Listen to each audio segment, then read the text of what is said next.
Daripada kita ngarepin dari pemerintah, anggota dewan yang sibuknya nggak tahu ngapain, mendingan kita ikutin aja tuh program yang udah pasti. Kalau ada jalan, kalau ada tempat yang memang bisa dinaungin sama mereka nih dari pemerintah, kenapa tidak dimanfaatkan? Kalau emang buat kebaikan para pelajar ini. Daripada kita ngarepin dari pemerintah, anggota dewan yang sibuknya nggak tahu ngapain, mendingan kita ikutin aja tuh program yang udah pasti. Iya. Maaf ya Pak ya. Maksudnya itu dari dulu tuh Indonesia tuh pelajarnya tawuran lagi, geng motor. Itu dari dulu pemerintah kemana aja. Kenapa sekarang pas ada program Pak Deddy langsung lah maaf ya, katanya beginilah melanggar HAM lah begitu kan Pak. Nah kalau menurut saya kalau emang nih programnya Pak Deddy Mulyadi melanggar HAM, saya minta dong kepada negara kita nih yang negara katanya paling maju. Ayolah selesaikan nih gimana cara-cara pelajar kita tuh biar enggak tawuran, biar enggak geng motor, jangan duduk manis aja gitu ya. Diem baik, tapi begitu ada program begini-begini enggak bagus lah, beginilah begitu. Oke. Rasa kecewa yang dalam, tapi belum sepenuhnya menyerah pada ibu ini terhadap pemerintahan. Ketika masyarakat sudah mengatakan kemana saja pemerintah selama ini membuktikan bahwa masyarakat sudah hilang kepercayaannya kepada pemerintah. Dan ini akhirnya terjadilah kebijakan ini yang dikeluarkan oleh Deddy Mulyadi ini, ya akhirnya barak militerkan saja. Sebetulnya kayak Komisi 10. Deddy Mulyadi sering diapresiasi karena pendekatannya yang terjun langsung ke masyarakat itu memberi harapan. Dan ini jadi catatan penting bagi politisi lain bahwa masyarakat sekarang lebih menghargai aksi nyata ketimbang retorika. Ibu ini bukan hanya memberikan kritik kepada pemerintah, tapi juga peluang bagi pemimpin manapun yang mau menjaga amanah. Jika sedang memimpin, dan jika harapan itu kembali dikhianati, jangan heran jika ketidakpercayaan itu berubah menjadi penolakan total. Seperti apa, materinya seperti apa, instrukturnya seperti apa, entah dari psikolog yang mengerti tentang psikologi anak, tentang pendidikan dan lain sebagainya. Tapi salah satu pakar psikolog setuju loh. Salah satu. Orangnya ada di sini orangnya? Enggak semua setuju, saya enggak setuju juga itu. Dengan Kenapa? pendapat dari Kak Seto. Saya udah lihat di beberapa media, saya sangat tidak setuju. Kenapa Pak Del? Beliau ini menganggap, yaitu tadi saya bilang, anak ini dianggap sebagai objek. Suatu objek pelaku kenakalan ya, secara dilihat dari segi psikologisnya, sebagai objek pelaku kekerasan yang memang harus dianggap sebagai masalah di tengah masyarakat. Kak Seto lihat dari dalam loh Pak Adel. Pak Adel kan dari luar nih. Kak Seto lihat langsung di dalam. Yang Kak Seto lihat pasti juga mereka dipakein seragam militer, ya kan? Dibotakin, diajarin yel-yel, baris berbaris, suruh merangkak dan lain sebagainya, militeristik. Nggak sesuai itu? Nggak sesuai. Kak Seto Oke, langsung saja Kak Seto, silakan. Kak Seto. Iya, terima kasih. Ya, saya pada waktu ditanya mengenai hal ini, saya bilang saya baru bisa menjawab kalau saya sudah bisa melihat sendiri. Saya bisa bertatap muka dengan para pelajar, saya juga bisa konsultasi dengan psikolognya, kemudian saya juga bertemu dengan orang tuanya dan sebagainya. Jadi saya mengingatkan ya, makna pendidikan itu apa? Makna pendidikan memang bukan memasukkan ilmu sebanyak mungkin ke kepala anak. Tapi makna pendidikan adalah memunculkan potensi anak yang unik setiap anak didik ini. Nah ini hanya bisa muncul kalau lingkungannya adalah lingkungan yang kondusif. Tadi Ibu Sofia tadi mengatakan, atau Bapak mungkin, anak nakal karena lingkungan kan. Seto Mulyadi, yang lebih dikenal sebagai Kak Seto, telah menyampaikan pandangannya mengenai program pendidikan karakter berbasis militer yang digagas oleh Gubernur Jawa Barat, Deddy Mulyadi, setelah mengunjungi langsung pelaksanaan program di Dodik Bela Negara Rindam 3 Siliwangi. Kak Seto menyatakan bahwa pendekatan yang digunakan tetap menjunjung tinggi hak-hak anak, meskipun ada unsur kedisiplinan ala militer, Pendekatannya menggunakan bahasa anak dan tidak melanggar hak-hak mereka. Nasionalisme, cinta tanah air, disiplin, bangun pagi, olahraga dan sebagainya, apakah itu salah? Gitu. Jadi justru ini adalah untuk kepentingan terbaik bagi anak.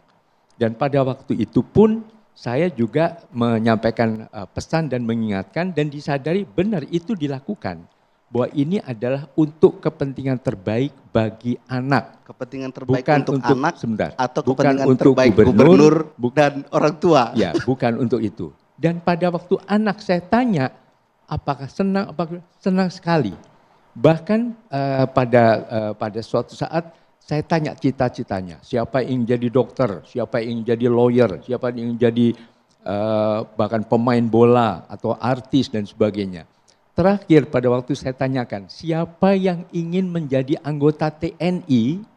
Kak Seto juga mencatat bahwa para peserta mendapatkan hak untuk tumbuh dan berkembang, perlindungan, serta kesempatan menyuarakan pendapat. Ia menambahkan bahwa peserta mendapat pemeriksaan kesehatan dan psikologis secara berkala. Dari hasil perbincangannya dengan beberapa siswa, Kak Seto mengatakan bahwa di antara mereka kembali menemukan rasa percaya diri dalam dirinya setelah menjalani pendidikan di Dodik Bela Negara. Meskipun demikian, Kak Seto menekankan pentingnya evaluasi eksternal untuk menilai efektivitas jangka panjang program tersebut. Ia menyatakan bahwa jika hasilnya positif, program ini dapat dijadikan suatu gerakan nasional. Pun hadir silakan untuk bisa melihat, untuk bisa mendengar suara anak, untuk bisa memantau kondisi psikologis anak dan sebagainya. Dan ini tentu harus ada evaluasi karena pada waktu saatnya apakah nanti ada evaluasi? Ada, semuanya ada. Tapi semua untuk potensi anak tumbuh dan berkembang secara positif karena mereka akan menuju ke Indonesia emas, bukan Indonesia cemas, bukan Indonesia lemas. Oke. Kak Seto, Itu yang penting. Kak Seto kan sudah kemudian melihat secara langsung di lokasi, berbicara kepada anak dan juga kemudian kepada orang tua dan lain-lain di sana. Adakah kemudian dilihat janggal di sana, melanggar HAM dan hal-hal yang tidak sesuai seperti yang beredar saat ini? Iya, jujur saya belum melihat. Ya, belum lihat. Jadi saya tidak mengatakan tidak ada sama sekali, belum lihat. Jadi saya melihat unsur positifnya, tetapi sekali lagi, ya besok masih harus ke beberapa kota, saya akan kembali ke sana lagi dan akan mantau. Bahkan kami dari unsur LPAI juga akan melibatkan teman-teman yang di Bandung juga untuk memantau, untuk bisa terbuka betul-betul melihat apa yang betul-betul dirasakan oleh anak. Artinya jangan sampai ini kemudian yang maksudnya positif, tapi mungkin karena penanganannya kurang tepat dan sebagainya, terjadi pelanggaran. Cerianya tulus ya Kak Seto ya? Cerianya tulus, bukan karena tekanan, mereka happy banget atau malah sebaliknya gitu? Saya kira tidak semua jadi bintang film bisa action ya. Jadi apa senyumnya, gembiranya, segala spontan, teriaknya dan sebagainya. Jadi saya saat itu benar-benar salut menyampaikan itu, tapi hanya saat itu saja. Nah, saya ingin juga melihat perkembangannya dan sebagainya.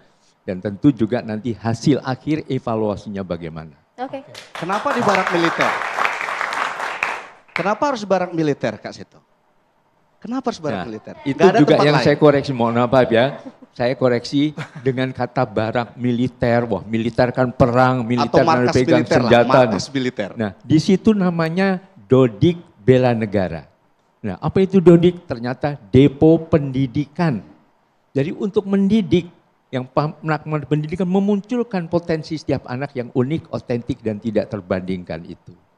Di dalam lingkungan militer. Ya, artinya apa yang keliru dari militer? Kalau ada unsur disiplinnya, unsur sehatnya, unsur cerdasnya. Apa nggak ada tempat lain? Nah, makanya gini, pendidikan itu kan sesuai dengan Undang-Undang Sistem Pendidikan Nasional, bisa formal, bisa non formal, bisa informal. Nah, kalau formal tidak optimal, bisa dibawa ke non formal, bisa ke sanggar musik, sanggar tari, bisa ke Dodik Bela Negara, bisa kemana saja. Ini Tapi salah satu alternatif saja. Tapi Kak saya kira. Seto, di pasal 76H Undang-Undang Perlindungan Anak, itu melibatkan anak dalam militer, itu pidana, 5 tahun penjaranya. Iya, Nah kalau ini unsurnya dikhawatirkan, adalah, makanya saya bilang laporan ke Komnas HAM itu, dikhawatirkan terbuka peluang yang sangat luas terjadi pelanggaran HAM. memiliterisasikan pendidikan. Oke. Ini sebetulnya Dijawab yang dulu. dijaga. Monggo silakan Kak Seto. Iya, kalau itu tidak dipantau oleh unsur-unsur yang lain, kan di sana dinas pendidikannya ada dinas pendidikan, kemudian dinas sosial, dinas kesehatan, termasuk mencek kesehatan mental anak-anak, dan dinas pemberdayaan perempuan dan perlindungan anak. Kita Jadi boleh geser ke dinas Kang Ono itu dulu. ikut memantau. Baik, Begitu. Kang Ono sepaham masih on the track yang diterapkan oleh Gubernur Jawa Barat Deddy Mulyadi. Saya melihat ada sesuatu yang memang progresif ya. Boleh jadi revolusioner nih yang dilakukan oleh KDM. Ini kan sesuatu yang baru. Dan kalau ini berjalan maka ini akan merubah konstruksi peraturan perundang-undangan yang berkaitan dengan pendidikan, berkaitan dengan hak asasi manusia, berkaitan juga dengan perlindungan anak. Karena yang selama ini konstruksi peraturan perundang-undangan tidak ada bicara peserta didik yang berkebutuhan khusus masuk ke militer. Tidak ada.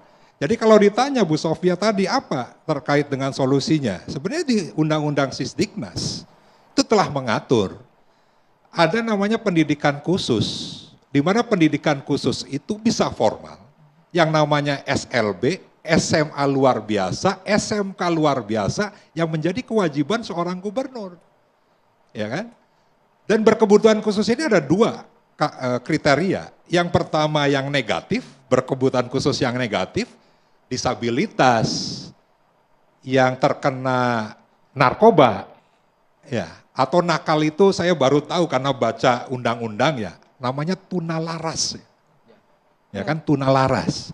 Yang ibaratnya dia mempunyai kelemahan di emosi yang berkaitan dengan sosial. Maka sekolah khusus itu yang menjadi problem solving untuk mengatasi anak berkebutuhan khusus. Di situ kurikulumnya jelas diatur, tenaga pendidiknya jelas, ada tenaga pendidik formal, guru, ada yang non formalnya, ada dokter, ada psikolog. Kalau dibutuhkan, bisa saja tentaranya diundang, bisa saja polisinya diundang, bisa saja jaksanya diundang. Kalau terkait dengan kedisiplinan dan sadar hukum bagi para pelajar tersebut. Tapi tiba-tiba kita menemukan sesuatu yang baru, yang saat ini pun DPRD Jawa Barat belum secara detail mengetahui apa sih kurikulumnya, seperti apa sih. Anggarannya yang 6 miliar itu bersumber dari mana sih, yang tadinya belum ada kegiatannya. Dan saat ini kita belum membahas RPJMD, Rencana Pembangunan Jangka Menengah Daerah, yang merupakan penjabaran visi misi Gubernur Kang Deddy Mulyadi. Jadi kita ini belum membahas secara detail program-program beliau yang sesuai dengan peraturan DPRD perundang-undangan. dilibatkan ini Kang Ono, DPRD Tidak, sudah dilibatkan kebetulan sama sekali? tidak, dan tadi saya cek ke pimpinan Komisi 5 yang membinangi pendidikan, mungkin minggu ini mereka baru panggil Dinas Pendidikan, tapi saya sebenarnya sudah koordinasi, sudah komunikasi dengan Dinas Pendidikan H-3 sebelum program ini di launching. Saya tanya, bagaimana detailnya? PLT Dinas Pendidikan belum bisa memberikan secara gamblang, Pak masih kita rumuskan, ternyata 3 hari kemudian sudah launching. Kita juga terkaget-kaget kan gitu. Oke. Sebagai masyarakat, kami tentu mengenal siapa Kak Seto, seorang tokoh yang selama puluhan tahun membela hak anak dengan konsistensi dan kepedulian ketika beliau menyatakan bahwa program barak militer untuk siswa di Jawa Barat masih menjunjung hak-hak anak. Ada perasaan lega, kami ingin percaya bahwa anak-anak kami dalam pengawasan yang aman, terstruktur, dan penuh perhatian. Namun, tak bisa dipungkiri, kami juga masih menyimpan kegelisahan. Apakah pendekatan militer benar-benar cocok untuk pendidikan karakter? Apakah kedisiplinan tidak berubah jadi tekanan mental yang justru menumbuhkan kreativitas dan kebebasan berpikir anak? Kami juga sadar bahwa banyak orang tua tidak cukup diberi ruang untuk memahami atau menyetujui program ini sejak awal. Maka, meski Kak Seto memberi lampu hijau, masyarakat tetap menuntut transparansi, keterlibatan orang tua, dan evaluasi independen jangka panjang. Jangan sampai karena ada satu tokoh mendukung, suara rakyat yang khawatir dianggap tak relevan. Kami menghargai semangat pembentukan karakter, tapi kami juga ingin pendidikan yang menyentuh hati anak-anak, bukan sekadar mendisiplinkan tubuh mereka.